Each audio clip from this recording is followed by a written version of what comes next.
नमस्कार विद्यार्थियों, आपके अपने YouTube चैनल आरपी कटारिया पर आपका हार्दिक अभिनंदन और स्वागत। आज इस वीडियो में हम बात करेंगे प्रश्नावली 3.2 के बारे में ही। जैसा कि आपको पता ही है कि प्रश्नावली 3.2 के क्वेश्चन संख्या 16 तक पिछले वीडियोज में हमारी बातचीत हो चुकी है। आज हम इस प्रश्नावली 3.2 में जितने भी क्वेश्चंस बचे हुए हैं उनके बारे में बात करने वाले हैं। प्रश्न संख्या 17 से हम स्टार्ट करने वाले हैं। तो देखिए, प्रश्न संख्या 17 है, उसमें हमें क्या कहा गया है, क्या पूछा गया है। तो प्रश्न संख्या 17, यदि A बराबर एक मैट्रिक्स दी गई है, यदि A बराबर आपकी मैट्रिक्स क्या है 3, 4, -2, -2 तथा I बराबर, I का मतलब एक इकाई मैट्रिक्स दी जाएगी जो अपने को बता रखी है 1 0 0 1।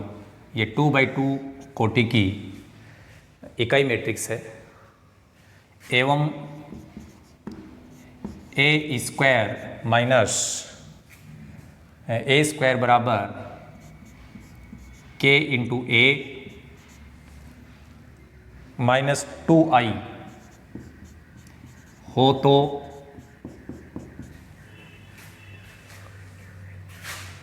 K का मान ज्ञात कीजिए। बहुत ही शानदार प्रश्न है, लेकिन कठिन नहीं है। अब जैसे मैं लेकिन का नाम बोला, विद्यार्थी सोचने लगे कि सर ऐसे बोलने वाले होंगे कि बहुत ही कठिन है। बिल्कुल कठिन नहीं है, आप इसको आराम से समझने की चेष्टा करें, बिल्कुल आपको समझ में आएगा। देखो, अपने को मैट्रिक्स A दे रखी है, I दे रखी है, ये सब अपन यहाँ पर नोट कर लेंगे एक बार। साथ साथ में ये देखेंगे कि अपने पास में कहीं ना कहीं A स्क्वायर की बात हो रही है। तो सबसे पहले तो अपने को A स्क्वायर जो है वो प्राप्त करना पड़ेगा। और आपको पता है कि किसी भी मैट्रिक्स के संकेत के ऊपर एक से ज़्यादा पावर है तो वहाँ कोई डायरेक्ट फॉर्मूला नहीं है, केवल उनको गुणनफल के द्वारा ही प्राप्त किया जा सकता है। तो A स्क्वायर को हम लिख सकते हैं A इंटू A। तो बड़ी सिंपल बात है कि मैट्रिक्स A को A से ही गुणा करना है।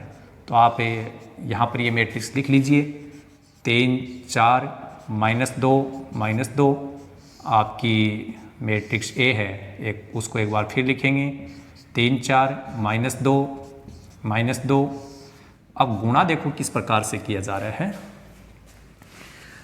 यहाँ पर ये पंक्तियाँ हैं, आपको पता ही है, और इधर अपन ये स्तंभ है। तो पहली मैट्रिक्स की पंक्तियाँ काम में लेंगे और दूसरे मैट्रिक्स के स्तंभ। ये गुणा करने का सिंपल तरीका है। जैसे ये पहली पंक्ति है, इसको अपन पहले तो इसी स्तंभ वाले अवयव से गुणा करेंगे। 3 से गुणा होगा, -2 यहाँ, तो 3 को 3 से गुणा करने पर 9, फिर प्लस इस -2 को यहाँ गुणा करेंगे तो ये बनेगा -8 हो गया। इसी पंक्ति को दूसरे स्तंभ से गुणा करेंगे तो 3 को यहाँ गुणा करेंगे, -6 इस -2 को जब अपन -2 से गुणा करेंगे तो कितना हो जाएगा, 4, प्लस का बनेगा, वो अपने को जोड़ना है, ये +4। अब दूसरी पंक्ति को पहले स्तंभ से गुणा करो, 4 को 3 से गुणा करेंगे 12, -2 को यहाँ गुणा करेंगे तो -8, तो ये लिख दो -8।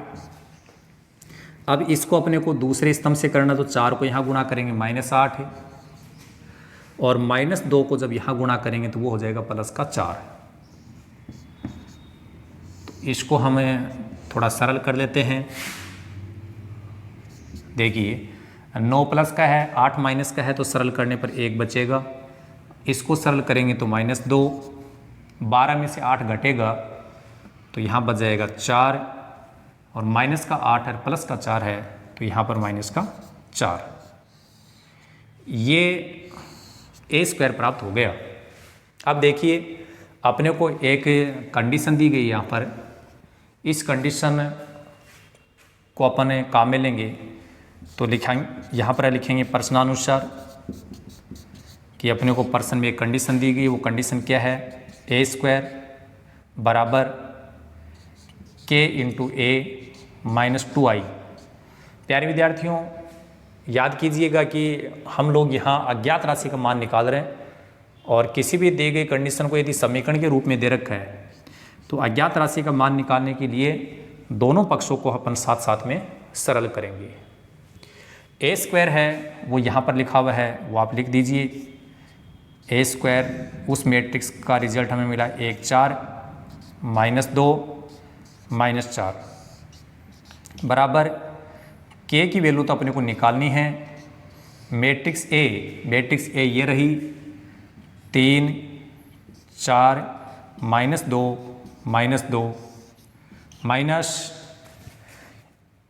-2 इंटू इकाई मैट्रिक्स है वो यहाँ बता रखी है।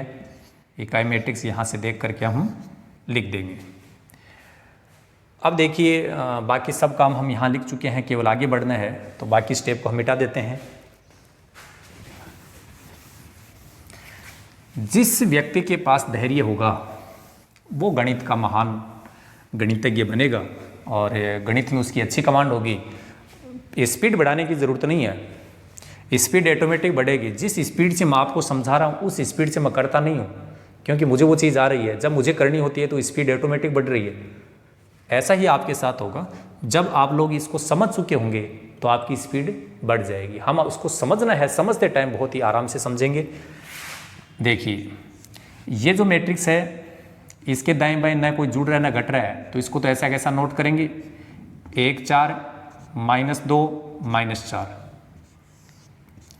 यहाँ पर ये जो k है वो इसके साथ गुणा है, तो k इसके प्रत्येक अवयव के साथ में गुणा होगा, तो k को प्रत्येक अवयव से मल्टीप्लाई कर दो।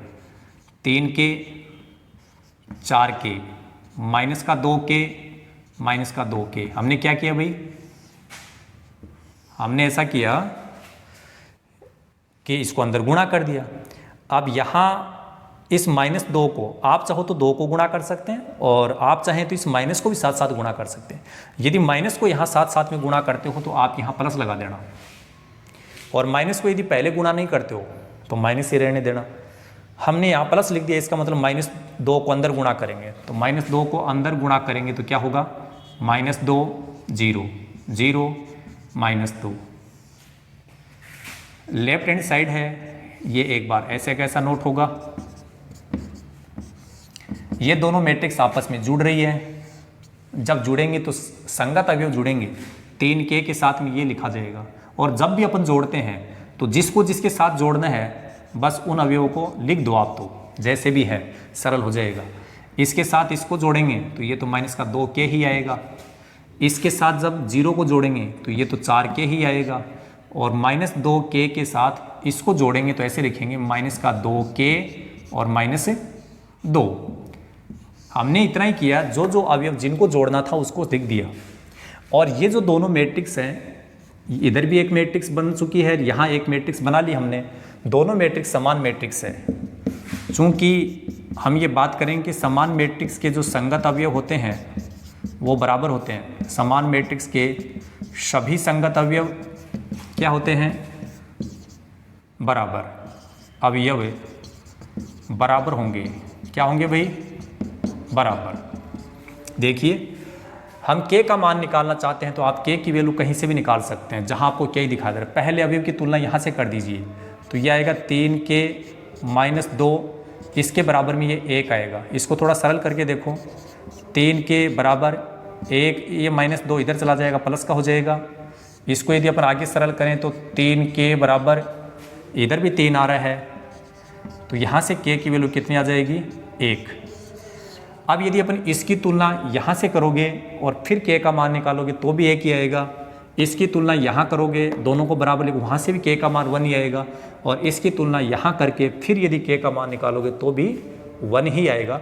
तो k का मान है वो ऐसा नहीं है कि दूसरे अवयव की तुलना कर देंगे तो वहाँ बदल जाएगा, ऐसा कभी नहीं होता है। बिल्कुल k की वैल्यू किसी भी संगत अवयव को तुलना करो, k की वैल्यू 1 ही आनी है, तो हम इससे आगे काम करने वाले नहीं हैं। इसने k की वैल्यू ही हमसे पूछी थी और ये k का मान 1 हो गया। चलिए अब हम अगले क्वेश्चन की बात करेंगे। बहुत ही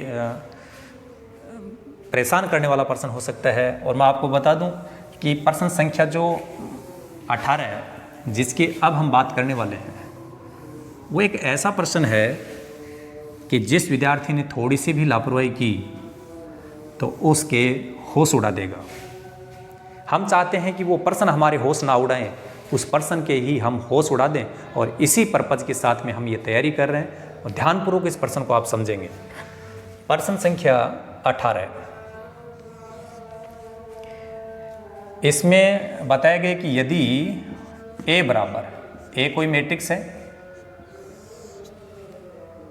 0 - 10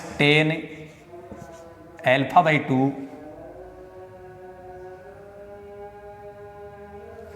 यहाँ पर लिखा हुआ 10 α/2 और ये 0, ये आपकी मैट्रिक्स ए है, ठीक है। तथा एक कोटि 2 का एक तत्समक अवयव है, यहाँ पर तथा 1/2 कोटि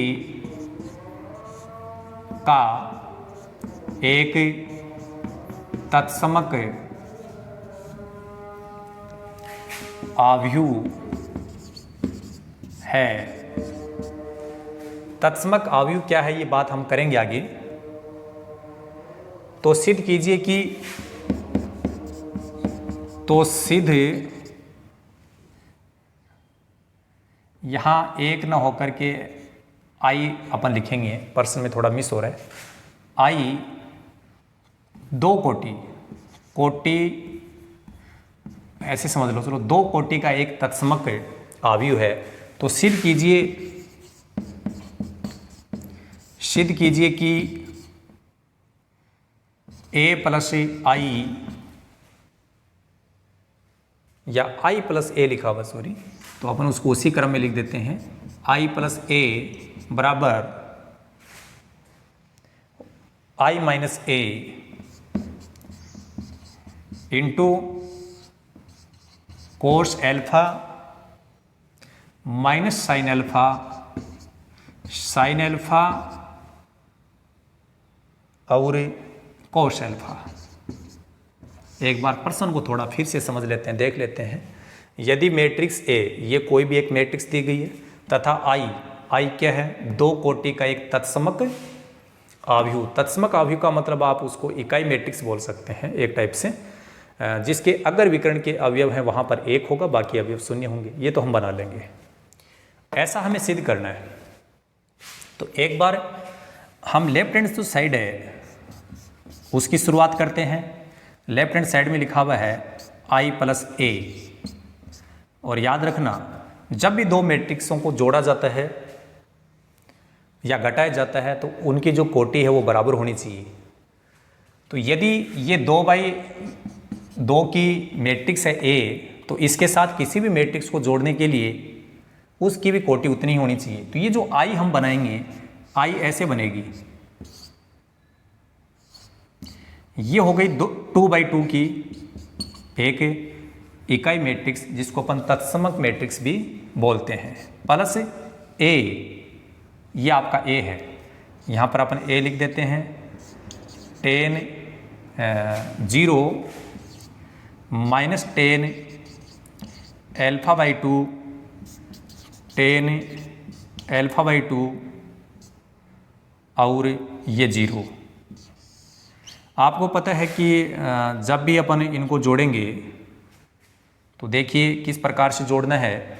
संगत अवयव के साथ जुड़ेगा, बड़ी सिंपल बात है। 1 के साथ में 0 जुड़ेगा, ये लो 1 हो गया। और 0 को जब इसके साथ जोड़ेंगे तो यही आएगा -10 α/2। इसी प्रकार 0 जब इसमें जुड़ेगा तो ये भी 10 α/2, और 1 को जब 0 के साथ जोड़ेंगे तो ये 1 हो जाएगा। ये आपकी लेफ्ट हैंड साइड है, उसका रिजल्ट हमें प्राप्त हो गया। लेकिन लेफ्ट हैंड साइड का जो रिजल्ट आ रहा है वो डायरेक्ट अपने को राइट हैंड साइड में नज़र नहीं आ रहा है, इसलिए अपने को राइट हैंड साइड को भी सरल करना चाहिए। अब राइट हैंड साइड को हम लेते हैं और उसको सरल करते हैं। i - a लिखा हुआ है, बात ऐसी ही आ रही है। तो i तो ये हो गया, i 1 0 0 1 माइनस ये आपका a है, a लिख दूँ, टेन एल्फा बाई 2 और यहाँ ये है 0। ठीक है, हमने क्या किया, RHS अपना है क्या, पहले चलो RHS में लिख देता हूँ, नहीं तो अपन क्या वो जो स्टेप सोचेंगे भाई किसका मान क्या रखा हमने। RHS में एक तो है I माइनस A और इसको फिर मल्टीप्लाई करना है, एक मैट्रिक्स दी गई है cos alpha minus sine alpha, sine alpha into cos alpha, ऐसे हमने इसको गुणा करना है। ठीक है, इसको अपन बढ़ाते हैं आगे, इसको थोड़ा आराम से समझना होगा हम लोगों को। आई ये रही आई, ए ये ए है, यहाँ से देख के हम लिख देते हैं आई का मान तो ये हो गया माइनस ए का मान है 0 minus tan alpha by 2, tan alpha by 2 और 0। तो देखिए ये तो अपने को इन दोनों मैट्रिक्स को तो क्या करना है भाई, आपस में हम गुणा घटाएंगे ही, फिर आगे इस मैट्रिक्स से गुणा करेंगे, वो काम बाद में होगा। Cos alpha minus sine alpha, sine alpha यहाँ कोस अल्फा। पहले चलो इनको आराम से इन दोनों को घटा लीजिए। एक में से जब ये 0 घटेगा, घटने का मतलब इसके पहले माइनस का चिन्ह काम में लेना है, तो 1 माइनस 0 का मतलब 1 ही होगा। अब 0 में से इसको घटा रहे हैं तो याद रखना जब भी घटाते हैं तो इसका चिन्ह बदल जाएगा। एक बात समझ लो, जब भी किसी मैट्रिक्स को अपन घटाएंगे तो बाद वाली जो मैट्रिक्स है उसके अवयवों का चिन्ह बदल जाएगा, तो ये प्लस का हो जाएगा। तो यहाँ हो जाएगा टेन एल्फा बाई 2। इसी प्रकार 0 के साथ में ये घटेगा तो इसका चिन्ह बदल जाएगा, तो ये हो जाएगा माइनस का टेन एल्फा बाई 2 और 1 में से जब ये घटाएंगे तो 1 आएगा। घटाना तो आसान है, इसको हम लिखेंगे तो, लेकिन आप यहाँ पर देख रहे हैं कि ये 10 आ रहा है। हम चाहते हैं कि इनको भी 10 के पदों में चेंज कर लें, तो कोस और साइन के ऐसे फॉर्मूले यूज करने हैं जिसमें 10 आता हो। तो इनको अपन हाफ एंगल में चेंज कर देंगे, आधे कोण में चेंज कर देंगे और 10 के पदों में लिख देंगे। और आप जानते होंगे कि कोस अल्फा को हम ऐसे लिख सकते हैं 1 minus ten square alpha by 2, half angle हो गया एल्फा बाई 2, यहाँ एल्फा था, और 1 plus ten square alpha by 2। Sine का क्या होता है, साइन का होता है 2 टेन एल्फा बाई 2 बटे 1 plus ten square alpha by 2। अब यहाँ पर भी साइन आ रहा है तो ऐसा ही लिख दो, 2 टेन एल्फा बाई 2 बटे 1 plus ten square alpha by 2 cos alpha, ये कोस अल्फा तो ये लिखना है 1 minus ten square alpha by 2 बटे 1 plus ten square alpha by 2। एक बात थोड़ी ध्यान से समझिएगा, अपना ये जो रिजल्ट आया था ये रिजल्ट अपन थोड़ा अलग लिख लेते हैं, यहाँ लिख लेता हूँ, ये अपने को बीच में डिस्टर्ब नहीं करेगा ताकि याद रहे। 1 माइनस टेन एल्फा बाई 2 और 10 एल्फा बाई 2 ये 1,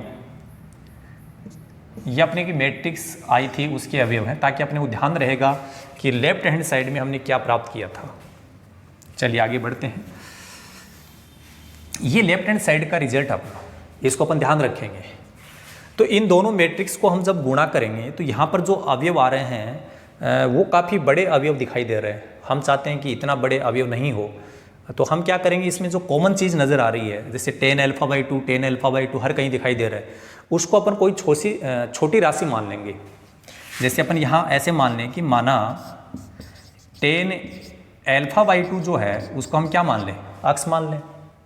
तो जहाँ जहाँ 10 एल्फा बाई 2 होगा वहाँ पर हम अक्स लिख देंगे। फायदा क्या होगा, इतने बड़े पद नहीं लिखने पड़ेंगे, टाइम बचेगा, काम फास्ट होगा गुणा करते टाइम। तो थोड़ा बदलाव कर दो, 1 यहाँ अक्स लिख देंगे, यहाँ अक्स लिख देंगे, अक्स माइनस अक्स 1। इधर देखो यहाँ अक्स लिखेंगे लेकिन स्क्वायर आ रहा है, तो ये ऐसे लिखा जाएगा 1 माइनस अक्स स्क्वायर बटे 1 प्लस अक्स स्क्वायर। ऐसा ही यहाँ 2 अक्स बटे 1 प्लस अक्स स्क्वायर माइनस 2 अक्स बटे 1 प्लस अक्स स्क्वायर, यहाँ पर 1 माइनस अक्स स्क्वायर बटे 1 प्लस अक्स स्क्वायर। हमने केवल इतना ही किया है कि जहाँ जहाँ tan अल्फा बाई 2 दिखाई दे रहा था यहाँ, वहाँ हमने अक्स लिख दिया। और अब हम करेंगे गुणा बड़ी ही सावधानी से। चलिए गुणा करने का फिर तरीका बता दूं कि यहाँ पर इन पंक्तियों को काम में लेंगे, यहाँ अपने स्तंभों को काम में लेंगे।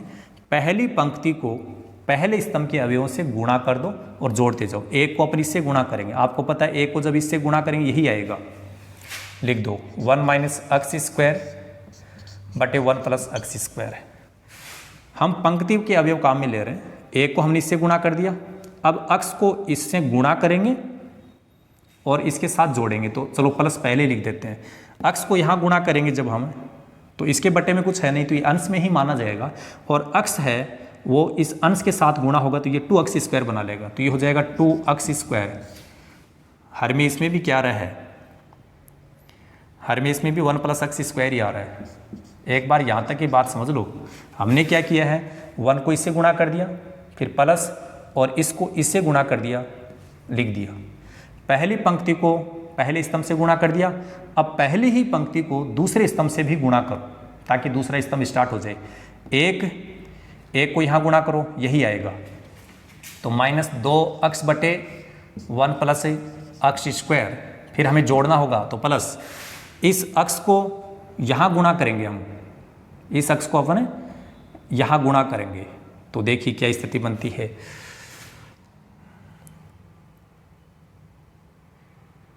इस अक्स को यहाँ गुणा करने पर क्या आएगा, ऐसे लिख दे अपन, अक्स इंटू 1 माइनस अक्स स्क्वायर बटे 1 प्लस अक्स स्क्वायर। चलो जो भी है वो हमने लिख दिया। अब इस दूसरी पंक्ति को यहाँ गुणा करेंगे, इसको अपन यहाँ गुणा करेंगे यहाँ, तो यहाँ पर ऐसे लिख देता हूँ माइनस अक्स और ये ब्रैकेट में लिख देता हूँ 1 माइनस अक्स स्क्वायर बटे 1 प्लस अक्स स्क्वायर। ये गुणा हो गया और इसको हमने इससे गुणा कर दिया। अब एक को इससे गुणा करेंगे और जोड़ देंगे, एक को इससे गुणा करने पर यही आएगा 2 अक्स बटे 1 प्लस अक्स स्क्वायर। दूसरी पंक्ति को पहले स्तंभ से हमने गुणा कर दिया, इसी पंक्ति को यहाँ और गुणा कीजिए। माइनस अक्स को यहाँ करेंगे तो माइनस माइनस तो हो जाएगा प्लस, और अक्स जब यहाँ गुणा होगा तो अक्स स्क्वायर बना लेगा। ये हो जाएगा 2 अक्स स्क्वायर बटे 1 प्लस अक्स स्क्वायर, हो गया गुणा। एक को जब यहाँ गुणा करेंगे यही आएगा और जोड़ दो उसको 1 माइनस अक्स स्क्वायर बटे 1 प्लस अक्स स्क्वायर। अब बड़ी सावधानी के साथ में यहाँ जो आ रहा है उसको हम क्या करेंगे, हल करेंगे। चलिए किस प्रकार से हल करते हैं देखते हैं।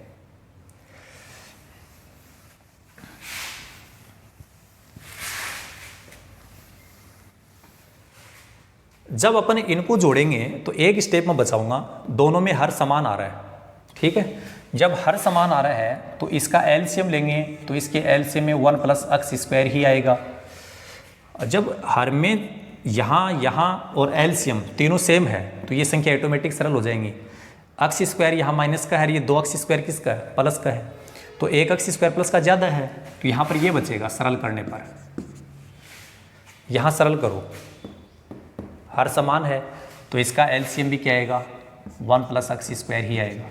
अब ऊपर जो आ रहा है उसको लिख देते हैं, माइनस का 2 अक्स, और यहाँ ये जो अक्स आ रहा है इसको थोड़ा मल्टीप्लाई करके लिख दो, अक्स माइनस अक्स क्यूब है, हो गया। इसी प्रकार यहाँ देखो इसको अंदर गुणा करके लिख दो, ये हो जाएगा माइनस अक्स और फिर प्लस अक्स क्यूब। इसका एलसीएम जो आएगा वो 1 प्लस अक्स स्क्वायर ही आएगा, इसका भी, ये आगे 2 अक्स ही।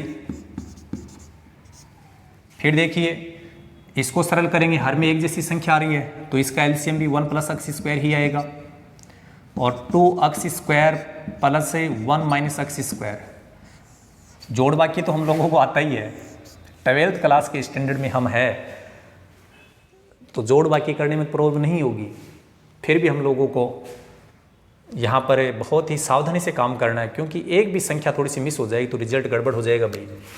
यहाँ पर दोनों संख्याएं अंश और हर समान है तो यहाँ तो हो जाएगा 1, और यहाँ देखो यहाँ पर माइनस के 2 अक्ष और माइनस का 1 अक्ष है, तो ये माइनस के 3 अक्ष बनेंगे। अक्ष क्यूब का केवल यही पद है, और बटे में 1 प्लस अक्ष स्क्वायर लिख दीजिए। चलो एक बार इसके बाद देखिए, यहाँ पर माइनस का 1 अक्ष है और प्लस के 2 अक्ष हैं, तो 2 अक्ष में से 1 अक्ष घट जाएगा, यहाँ बचेगा अक्ष, और ये अक्ष क्यूब तो है ही, ये अक्ष क्यूब बटे 1 प्लस अक्ष स्क्वायर। यहाँ देखो 2 अक्ष स्क्वायर में से ये 1 अक्ष स्क्वायर घटेगा, तो ये लिख दिया हमने 1 अक्ष स्क्वायर प्लस का, और ये 1 प्लस का है तो हमने 1 लिख दिया, बटे 1 प्लस अक्ष स्क्वायर। यहाँ पर मैं एक स्टेप बचाऊंगा और आप उसको समझ भी जाएंगे। ये एक तो है ही, यहाँ पर अपन माइनस का अक्ष तो ले लेंगे कॉमन। क्या ले लेंगे? माइनस अक्ष कॉमन ले लेंगे। माइनस अक्ष जैसे ही कॉमन लेंगे तो अंश में क्या बनेगा? ऐसा ही बनेगा सेम, माइनस अक्ष कॉमन लेने के बाद। तो ऊपर जो कॉमन लेने के बाद आगे जो बच रहा है वो 1 प्लस अक्ष स्क्वायर बचेगा, तो 1 प्लस अक्ष स्क्वायर से 1 प्लस अक्ष स्क्वायर तो कट जाएगा, तो वहाँ फिर ये बच जाएगा। ऐसा ही यहाँ पर है, जैसे अक्ष यहाँ तुम कॉमन ले सकते हो, अक्ष कॉमन लेने के बाद जो यहाँ ब्रैकेट में बचेगा वो ऐसा होगा, तो वो कट जाएगा, तो अक्ष जो कॉमन लेंगे वही बचेगा। ये दोनों सेम है, ये कट गया। और आपको ध्यान होगा कि जो अक्ष था, इस अक्ष को हमने क्या माना था, या अक्ष किसको माना था हमने? tan α/2 को। तो हमने इसको tan α/2 माना था अक्ष को, या tan α/2 को अक्ष माना था, कैसे भी समझ लीजिए। अक्ष की जगह tan α/2 लिख देंगे, ये tan α/2 और ये 1 है, ये आपका RHS आ गया। एक बार देखिएगा, मैंने एक बार अलग से यहाँ पर लिखा था कि ये आपकी लेफ्ट हैंड साइड का रिजल्ट आया था। लेफ्ट हैंड साइड का रिजल्ट और राइट हैंड साइड का रिजल्ट एक बार आप गौर से देखिएगा कि क्या बिल्कुल समान है, क्या बिल्कुल इक्वल है। इसका मतलब हम कह सकते हैं कि आपका LHS बराबर RHS, और ये सिद्ध हो गया। प्रश्न जो था हम लोगों को काफ़ी परेशान करने वाला था, यहाँ पर हम लोगों के होश उड़ा देने वाला प्रश्न था, और हम चाहते हैं कि इस प्रश्न के हम होश उड़ाएं, तो यहाँ पर सावधानी पूर्वक आप इस प्रश्न को हल करेंगे। चलिए अब हम बढ़ते हैं प्रश्न संख्या, जो नेक्स्ट प्रश्न आपका होगा उसकी तरफ है।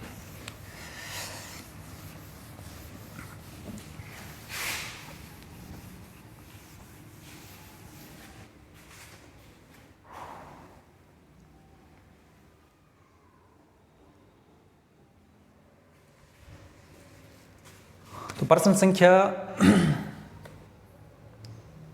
18 हो गया। अब देखिए 19, प्रश्न संख्या 19 जो है उसमें बताया गया कि किसी व्यापार संघ के पास 30,000 रुपये का कोष है। एक बार थोड़ा क्वेश्चन लिख देता हूँ। किसी व्यापार संघ के पास 30,000 रुपये का कोष है, जिसे 2 भिन्न भिन्न प्रकार के बॉन्डों में निवेश करना है। जिसे 2 भिन्न भिन्न प्रकार के बॉन्डों में निवेश करना है। प्रथम बॉन्ड पर 5% वार्षिक, प्रथम बॉन्ड पर 5% वार्षिक तथा द्वितीय बॉन्ड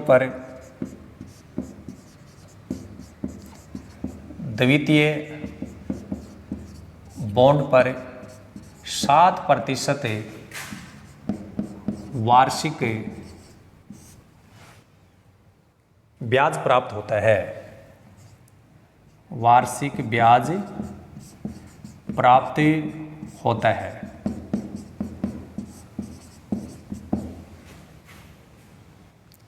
आव्यूह गुणन का प्रयोग द्वारा, आव्यूह गुणन के प्रयोग द्वारा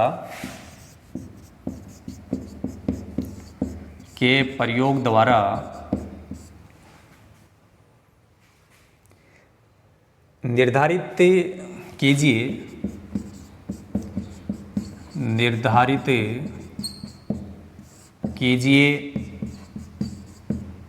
कि 30,000 रुपये के कोर्स को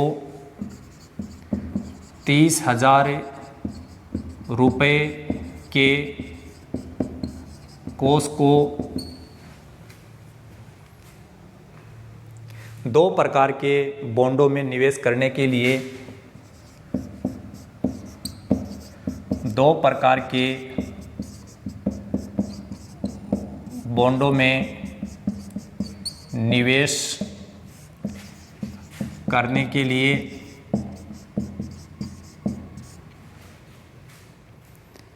किस प्रकार बांटे के लिए किस प्रकार बांटें कि व्यापार संघ को जिससे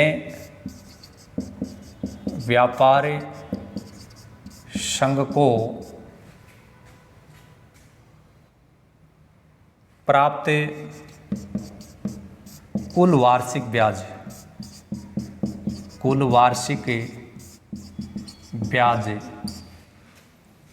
कितना हो।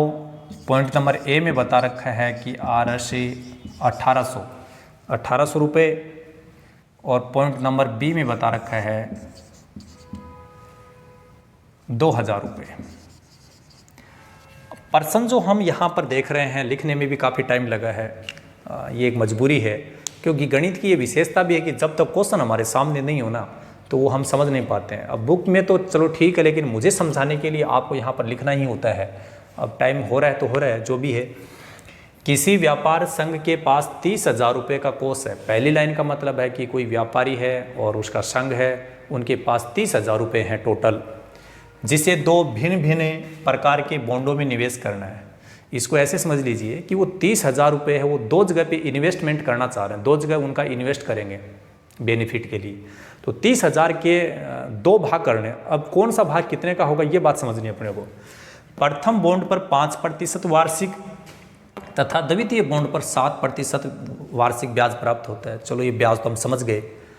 आव्यूह गुणन के प्रयोग द्वारा, आव्यूह गुणन का मतलब है दो मैट्रिक्सों को कैसे गुणा किया जाता है, उसका प्रयोग करते हुए हमें निर्धारित करना है कि 30,000 रुपये के कोष को दो प्रकार के बॉन्डों में निवेश करने के लिए किस प्रकार बांटें कि जिससे व्यापार संघ को प्राप्त कुल वार्षिक ब्याज इतना इतना हो। दो कंडीशन दे दी।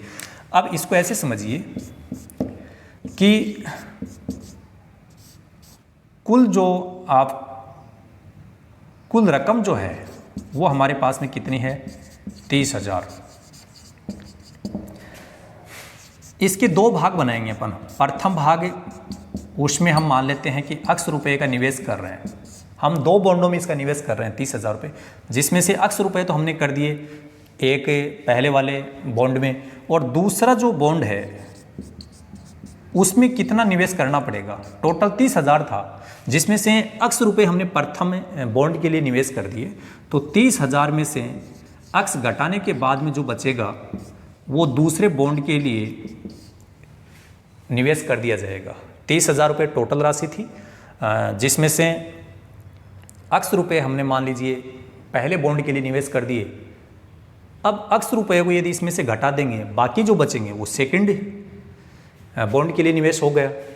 तो ये जो दो भाग हैं, यहाँ से हम एक मैट्रिक्स बना लेंगे, और इस मैट्रिक्स को जैसे मान लीजिए हम A मान लेते हैं। एक तो X हो गया और दूसरा भाग कितना हो गया, 30,000 माइनस X। यहाँ थोड़ा ब्रैकेट में लिख देते हैं इसको। ये एक मैट्रिक्स बनानी है अपने को। अब बात आती है यहाँ पर, ये जो 5% है, 7% है, ये क्या है, रेट है, ब्याज की दर है। अब दर है तो उसको अपन क्या करेंगे, R से व्यक्त कर देंगे और एक मैट्रिक्स बनाएंगे। हम गुणा करना चाहते हैं। यदि इसको पंक्ति के रूप में लिखा हमने एक ही पंक्ति में, तो इसको एक ही स्तंभ में लिखो, नहीं तो गुणा नहीं होगा। गुणा में क्या जरूरी है वो अभी हम बात करेंगे, पहले भी हमने बात की थी। 5%। अब प्रतिशत को यदि हमें, जैसे 5% है और प्रतिशत को यदि अपन सिंपल संख्या में बदलेंगे, प्रतिशत के चिन्ह को हटाएंगे तो बटे में 100 लिखेंगे, जैसा आप सब जानते ही हैं। तो ये जो 5/100 है, इसको आप चाहें तो कैसे लिख सकते हैं, 0.05। तो ये 0.05 है, ये क्या चीज़ है, 5% ये दर है। इसी प्रकार 7 को यदि अपन चेंज करेंगे तो ये हो जाएगा 0.07, ये आपकी रेट आ गई। इधर तो आपका धन है, इधर आपकी रेट है। इसने कहा था गुणन के प्रयोग द्वारा, कि अवयवों का जो गुणन है उसके प्रयोग द्वारा निर्धारित करना है। तो ये अपने को गुणा करना है कि जब इन दोनों भागों को इस रेट से गुणा करेंगे पहली कंडीशन के अनुसार, तो आपका जो ब्याज है वो इतना आना चाहिए। अब एक बार मैं प्रश्न को मिटा देता हूँ, इतना लिखने के बाद इस प्रश्न की हमें आवश्यकता नहीं रहेगी। देखिए, ये तो है धन, मूलधन समझ लीजिए, और ये इधर अपने पास में दर है। इनको मल्टीप्लाई करने से सामान्य तरीका का ये होता है कि कुल ब्याज आ जाएगा। ये सिंपल मेथड की बात कर रहा हूँ मैं, यहाँ पर कोई साधारण ब्याज का या चक्रवृद्धि ब्याज का फॉर्मूला अप्लाई नहीं कर रहा हूँ कि मूलधन है उसकी कितनी क्या दर है, यदि उसको मैट्रिक्स के द्वारा गुणा किया जाए तो टोटल ब्याज आ जाता है। ये पहले पॉइंट के लिए यदि हम बात करेंगे तो मूलधन जो था आपका, उसको 2 भागों में इन्वेस्टमेंट किया जा रहा है और उसकी मैट्रिक्स हमने बना रखी है अक्ष, और यहाँ लिखा हुआ 30,000 माइनस अक्ष, ये आपकी मैट्रिक्स हो गई। इसके बाद में यदि अपन दर की बात करें तो दर जो है वो आपकी ये लिखी हुई है 0.05 और 0.07। टोटल जो आपका ब्याज है वो 1800 रुपये बता रखा है। एक ही अवयव है तो इसको भी मैट्रिक्स के रूप में बदल दीजिए, क्योंकि कोई भी 2 मैट्रिक्स है उनको गुणा करने पर जो रिजल्ट आएगा वो भी एक मैट्रिक्स ही होगी। अब देखिए गुणा कैसे करते हैं। इसमें तो एक ही पंक्ति है, यहाँ एक ही स्तंभ है, गुणा कर दीजिए। पहली पंक्ति को यहाँ गुणा करेंगे, इसको इससे गुणा कर दो, ठीक है। तो अपन अक्ष को इससे गुणा करेंगे तो क्या आएगा भाई, 0.05 अक्ष हो गया। फिर जोड़ना होगा क्योंकि अवयव एक ही आना है। क्यों आना है एक अवयव, यहाँ कितने अवयव हैं भाई, एक, इसलिए इनको गुणा करने पर एक ही अवयव आएगा, तभी तो बराबर मैट्रिक्स बनेंगी। अब इसको यहाँ गुणा करो, तो इसको जब अपन यहाँ गुणा करेंगे तो देखो सीधा समझ लीजिए, 7 को मैं 3 से गुणा कर देता हूँ, 21। अब 7 यहाँ पर शून्य है हमारे पास में 4 है, तो 7 के आगे हमें 21 के आगे 4 शून्य लगाने चाहिए, लेकिन यहाँ 2 अंकों के बाद में पॉइंट है तो पॉइंट के कारण 2 शून्य तो हट जाएंगे, यहाँ सीधा आ जाएगा 2100। कुल मिलाकर के मैंने इसको इससे गुणा कर दिया। अब इसको इससे भी तो गुणा करना है, तो यह आएगा 0.07 अक्ष। इधर 1800 है ही। एक बार अक्ष वाले पदों को थोड़ा सरल कर लेते हैं। पहले मैं ये लिख देता हूँ 2100 माइनस, ये जो संख्या है वो प्लस की है और ये माइनस की है, तो इसमें से इसको घटाना पड़ेगा। जब घटाएंगे तो ये बचेगा 0.02 अक्ष और बराबर 1800। दोनों मैट्रिक्स के बीच में बराबर का चिन्ह है, इसका मतलब समान मैट्रिक्स है। और आप जानते हैं कि समान मैट्रिक्स के सभी संगत अवयव क्या होते हैं, बराबर। और यहाँ तो संगत अवयवों की बात करने की आवश्यकता ही नहीं है, इसमें भी एक अवयव, इसमें भी एक अवयव, दोनों अवयवों को बराबर कर दीजिए। अर्थात 2100 माइनस 0.02 अक्ष बराबर 1800। अब देखिए आगे, 2100 का इधर 1800 की तरफ ट्रांसफर कर दो, ये 1800 लिखा हुआ भी, माइनस 0.02 अक्ष बराबर 1800 माइनस 2100, माइनस 0.02 अक्ष बराबर माइनस का 300, माइनस माइनस तो प्लस हो ही जाएगा। और जब हम अक्ष की वैल्यू निकालेंगे तो 300 के बटे में हम लिखेंगे कितना, 0.02। 300 बटे, यदि अपन यहाँ से पॉइंट हटाना चाहते हैं तो यहाँ 2 अंकों के बाद में पॉइंट है तो ऊपर 2 शून्य और आ जाएंगे। और अब इसमें भाग लगा दीजिए, 2 का भाग लगाने के बाद में यहाँ आ जाएगा 15,000, ठीक है। अब आप समझ गए कि 30,000 के हमने 2 भाग किए थे, तो दोनों बॉन्डों के लिए पहला भाग 15,000 हो गया, तो दूसरा भी कितना हो गया, 15,000। तो पहले और दूसरे बॉन्ड में निवेश वो 15,000 रुपये का करेंगे। लैंग्वेज आप बना देना कि प्रथम बॉन्ड में भी 15,000 रुपये का निवेश और द्वितीय बॉन्ड में भी 15,000 रुपये का निवेश है। अब पॉइंट नंबर यदि अपन 2 की बात करें तो पॉइंट नंबर जो 2 है, जैसे बी लिखा हुआ है, तो एक काम यही होना है, पॉइंट नंबर 2 में केवल क्या बदलेगा, जहाँ 1800 आ रहा है वहाँ अपने को 2000 यूज में लेना है और 2000 काम में लेते हुए अपन इनको हल करते रहेंगे। वहाँ से x की वैल्यू कुछ अलग आ जाएगी, जितनी भी आएगी वो आपका प्रथम बॉन्ड में निवेश हो जाएगा और उस राशि को यदि 30,000 में से घटा देंगे, क्योंकि टोटल रकम हमारे पास में 30,000 रुपये थी, 30,000 में से उस राशि को घटा देंगे तो शेष बची हुई राशि है वो क्या हो जाएगी, दूसरे बॉन्ड में निवेश की गई राशि। यह आपका प्रश्न हो जाएगा। ठीक है भाई।